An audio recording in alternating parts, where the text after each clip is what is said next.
The noise of gunfire rose from all over the center of Peking. It was unremitting. On the streets leading down to the main road to Tiananmen Square, furious people stared in disbelief at the glow in the sky, listening to the sound of shots.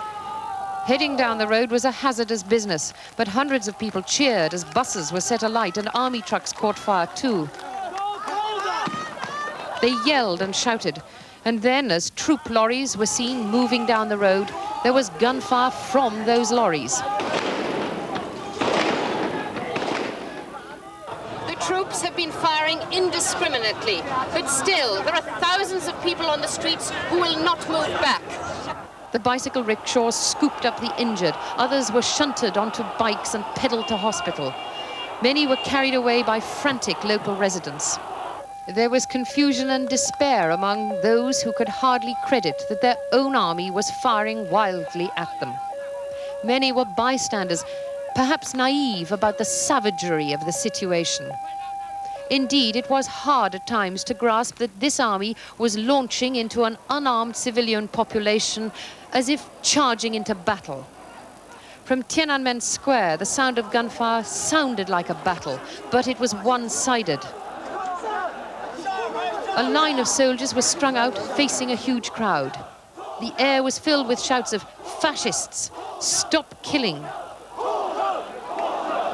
We were in the line facing the troops. They were about 250 yards away. Young people were singing the Internationale to a background of gunfire.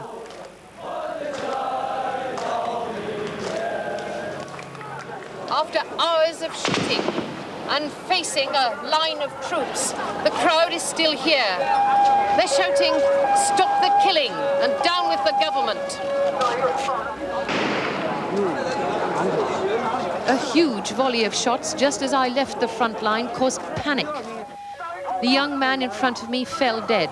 I fell over him. 2 others were killed yards away. 2 more people lay wounded on the ground near me. Ambulances screamed up to the troop line and were turned away. They couldn't get to the square. 2 ambulance drivers were shot and injured. Earlier, we'd been driving at the back of the Forbidden City, the old part of Peking, near the square. We picked up a woman with a bullet in the head and took her to the nearby children's hospital, into a scene of near mayhem.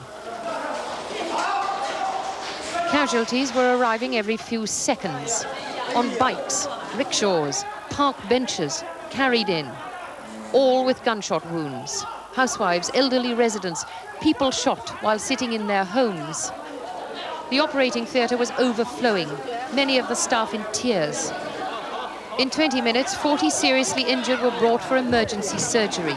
2 were already dead. In the streets, many came up to us, shaking with anger and disbelief and fear. Many were terrified, saying there would be retribution. There was not one voice on the streets which did not express despair and rage. "Tell the world," they said to us.